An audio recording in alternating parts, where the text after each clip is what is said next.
Hola, ¿cómo están? Espero que bien. Bueno, en este video vamos a ver el tema cables de acero. Un cable de acero es un elemento metálico que permite resistir esfuerzos de tracción. En esta imagen de acá se muestra la construcción típica de un cable de acero. El cable se fabrica primero retorciendo helicoidalmente varios alambres pequeños juntos hasta formar un cordón o torón y después retorciendo helicoidalmente varios cordones juntos para formar el cable. Estos cordones se enrollan alrededor de un alma que puede ser de fibra o de acero.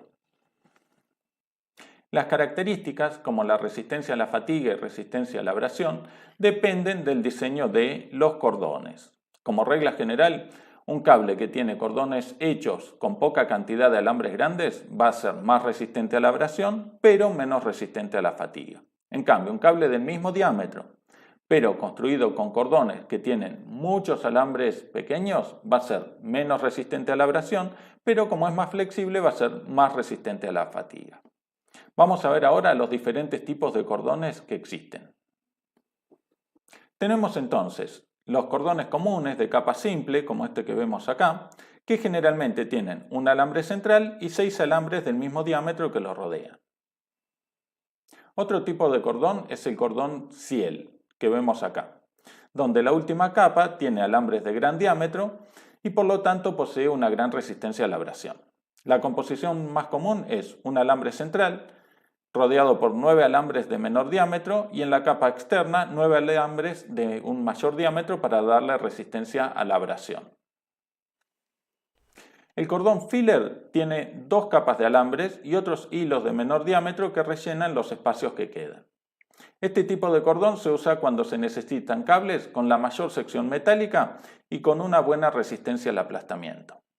La composición más común es un alambre central con 6 alambres del mismo diámetro que lo rodean y en la capa externa 12 alambres del mismo diámetro. En los espacios que quedan se colocan 6 alambres de menor diámetro.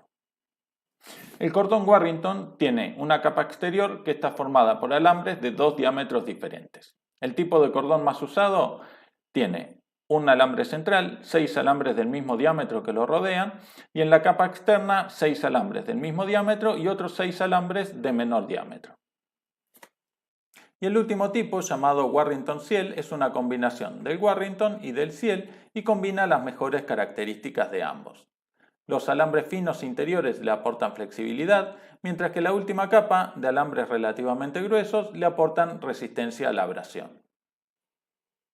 Los cables estándar se fabrican con un núcleo de cáñamo que soporta y lubrica los cordones, o también se puede usar polipropileno en lugar de cáñamo. Cuando el cable tiene que soportar calor, se debe emplear un centro de acero que puede ser un cordón o un cable independiente. Existen 2 tipos de arrollamientos. El torsal Lang, donde los alambres y cordones están torcidos en la misma dirección, como se ve en esta imagen de acá. Entonces los alambres exteriores se ven diagonales al eje del cable. El otro tipo de arrollamiento es el torsal regular, que es el más utilizado y tiene los alambres y los cordones torcidos en direcciones opuestas. Esto hace que los alambres exteriores se vean casi paralelos al eje del cable. Fíjense en esta imagen de acá cómo se ven los alambres exteriores. El torsal Lang, este de acá, es entre un 15 y un 20% más resistente al desgaste abrasivo y a la falla por fatiga, pero tienden a torcerse. En cambio, el torsal regular, si bien es menos resistente, no se tuerce y son más fáciles de manejar. Para designar un cable normalmente se usa esta nomenclatura, donde este término es el diámetro del cable que se mide de esta forma de acá. Este otro término es el número de cordones que tiene el cable y el último término es el número de alambres por cordón. La carga esta Ft sobre un cable se compone de el peso conocido o peso muerto, más aquellas cargas adicionales causadas por paros o arranques repentinos, más las cargas de impacto. Y fíjense que en este caso el cable pasa por una polea, entonces se debería considerar también la fricción del cojinete de la polea. Entonces, la carga en el cable debido al peso y aceleración o desaceleración está dada por esta fórmula de acá, donde W es la carga al final del cable y está compuesta por el peso de la pasteca o peso del gancho, más el peso del embalaje, más el peso de la carga. M es el número de cables que soportan la carga. W es el peso del cable por unidad de longitud, mientras que L es la longitud suspendida del cable. A es la aceleración o desaceleración máxima experimentada y G la aceleración de la gravedad. Entonces, la tensión en el cable va a ser igual a Ft dividido el área del cable, donde el área del cable se suele calcular como 0,38 por el diámetro del cable al cuadrado. Para carga estática, si el cable estuviera sometido únicamente a tracción, el coeficiente de seguridad lo podríamos obtener comparando la resistencia última con el esfuerzo de tensión. Ahora bien, cuando el cable pasa por una superficie curva, como puede ser una polea o un tambor de arrollamiento, el cable se debe flexionar, lo cual me va a generar tensiones de tracción y eso le va a quitar resistencia al cable. Entonces la resistencia última la debemos reducir debido a la pérdida de resistencia que ocurre cuando el cable se flexiona al pasar por una superficie curva. Y el coeficiente de seguridad se va a calcular entonces como la resistencia última menos la tensión debida a la flexión del cable sobre el esfuerzo de tensión. Pero resulta que los fabricantes normalmente dan la carga de rotura en lugar de la resistencia última. Entonces conviene multiplicar los términos de arriba y de abajo por el área del cable. De esta manera tenemos este término que es la carga de rotura, este término que es la carga aplicada y este término que vamos a llamar carga de flexión equivalente. Como ya vieron en mecánica de los sólidos, el momento flector es igual al módulo de elasticidad por el momento de inercia dividido el radio de curvatura. También vieron que el esfuerzo de flexión es igual al momento flector multiplicado por la distancia a la fibra neutra dividido el momento de inercia. Y si reemplazamos el momento flector por este término de acá, tenemos que el esfuerzo de flexión va a ser igual al módulo de elasticidad multiplicado por la distancia a la fibra neutra dividido el radio de curvatura. Ahora bien, como los cables están formados por alambres que forman un tirabuzón y que pueden deslizar uno sobre el otro, cuando se lo tracciona al cable se va a estirar y ceder más de lo que sugeriría el módulo de elasticidad del material. Por lo tanto, el módulo de elasticidad del cable es menor que el módulo de elasticidad de los alambres que lo forman. Entonces, el módulo de elasticidad que vamos a usar en estas fórmulas de acá es el módulo de elasticidad del cable y no el de los alambres. Por otro lado, podemos decir que el radio de curvatura, este de acá, es aproximadamente igual al diámetro de la polea dividido 2. Además, la distancia esta C del eje neutro a la fibra externa es igual al diámetro del alambre dividido 2. No el diámetro del cable, sino el diámetro del alambre. ¿Por qué es esto? Bueno, como los alambres tienen una forma helicoidal y pueden deslizar uno sobre otro, cada alambre del cable toma aproximadamente la misma curvatura. Entonces, el esfuerzo de flexión va a ser igual al módulo de elasticidad del cable por el diámetro del alambre dividido el diámetro de la polea. Para aplicaciones de uso general, la relación diámetro de la polea a diámetro del alambre tiene que ser mayor o igual a 400. Si este valor es menor a 200, puede haber deformación permanente del cable. En el caso de elevadores y montacargas, la relación diámetro de la polea a diámetro del alambre tiene que estar entre 800 y 1000. Entonces, habíamos visto que el coeficiente de seguridad lo podíamos calcular con esta fórmula de acá. Este término de acá es la carga de un cable metálico que da el mismo esfuerzo de tensión que la flexión en la polea y se llama carga de flexión equivalente. Esto es lo mismo que decir que el esfuerzo máximo de flexión se aplica en toda la sección del cable. Y lo podemos calcular de esta manera.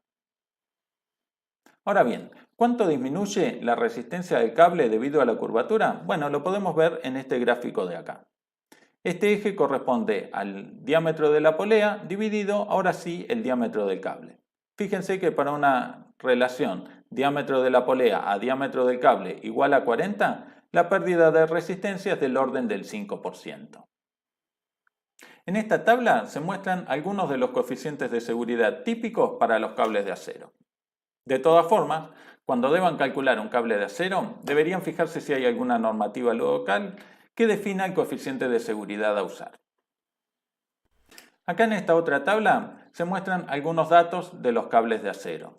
La designación del cable, el peso por unidad en longitud, el diámetro mínimo de la polea, el rango de tamaños estándar de esos cables, los materiales utilizados, el tamaño de los alambres exteriores, el módulo de elasticidad del cable y la resistencia. Ahora vamos a ver el cálculo a fatiga para los cables metálicos. La falla por fatiga es progresiva y se manifiesta a través de la rotura de los alambres como se muestra en esta foto de acá. Entonces, el comienzo de la fatiga se puede detectar mediante una inspección periódica de rutina. Para un cable usado sobre poleas, la vida a la fatiga es finita. Nunca vamos a tener una vida a la fatiga infinita. El diseñador debe especificar e insistir entonces en que se lleven a cabo inspecciones de rutina, lubricación y procedimientos de mantenimiento durante toda la vida del cable. Para verificar el cable a la fatiga y obtener el coeficiente de seguridad, tenemos que comparar la resistencia a la fatiga del cable con el esfuerzo de tensión. Al igual que para carga estática, la resistencia a la fatiga se debe reducir debido a la pérdida de resistencia que ocurre cuando el cable se flexiona al pasar por una superficie curva, como ser una polea. Entonces, el coeficiente de seguridad a la fatiga se calcula como la resistencia a la fatiga multiplicada por el área del cable menos la carga de flexión equivalente dividido la carga aplicada, donde la resistencia a la fatiga depende de un factor llamado presión de apoyo. Cuando un cable cargado se curva sobre una polea, el cable se estira como un resorte y roza contra la polea, lo que me va a causar desgaste en el cable y en la polea. La cantidad de desgaste que ocurre va a depender de la presión del cable en la ranura de la polea, que podemos ver en estas dos imágenes, en esta de acá y en esta de acá. A esta presión se la conoce como presión de apoyo y se calcula como 2 veces la carga aplicada, esta F, dividido el diámetro del cable, dividido el diámetro de la polea. En esta tabla se muestran algunos valores de presión de apoyo en función del tipo de cable y del material de la polea. Estas presiones permisibles se deben usar solamente como una guía aproximada y no necesariamente van a evitar la falla por fatiga o desgaste severo, pero se proporcionan solamente porque es una práctica acostumbrada y ofrecen un punto de partida en el diseño. En este gráfico se muestra la relación presión-resistencia última en función del número de flexiones hasta la falla. Estas curvas implican que un cable metálico tiene un límite de vida a la fatiga, lo cual no es del todo cierto. Un cable metálico que se emplea sobre poleas con el tiempo va a fallar, ya sea o por fatiga o por desgaste. Entonces, con el número de flexiones hasta la falla entro en este gráfico y puedo obtener la relación presión-resistencia última. Vale aclarar que la resistencia última es la del alambre y no la del cable. Este eje, además, está multiplicado por 1000, entonces para una relación presión sobre resistencia última menor a 0,001, el cable va a tener una vida muy larga. Fíjense que entro acá y obtendría una vida muy larga. Entonces, habíamos visto que la presión de contacto estaba dada por esta fórmula, de donde podemos despejar la carga. Si ahora multiplicamos y dividimos este término por la resistencia última del alambre, tendríamos esta otra fórmula, donde este término sale del gráfico anterior en función del número de flexiones del cable hasta la falla. Entonces, esta carga pasa a ser la carga máxima permisible para cierta vida a la fatiga y por eso la llamamos FF. Estos son algunos valores de la resistencia última del alambre, SU, para algunos de los materiales típicos, como ser acero de arado mejorado, acero de arado o acero de arado dulce. Entonces, de esta manera tenemos todos los términos para obtener el coeficiente de seguridad a la fatiga. Esta es la carga máxima permisible para cierta vida a la fatiga, a la que le restamos la carga de flexión equivalente, que corresponde a las tensiones en el cable cuando se curva en las poleas o tambores. Y este término de acá es la carga que debe soportar el cable. Como resumen, vimos que para carga estática el coeficiente de seguridad se calcula como la carga de rotura menos la carga de flexión equivalente sobre la carga del cable. Y para carga a la fatiga se calcula como la carga máxima permisible a la fatiga menos la carga de flexión equivalente sobre la carga del cable. Les recomiendo ver estos dos videos. El primero es de cómo se hacen los cables de acero y el segundo de un ensayo a la tracción sobre un cable.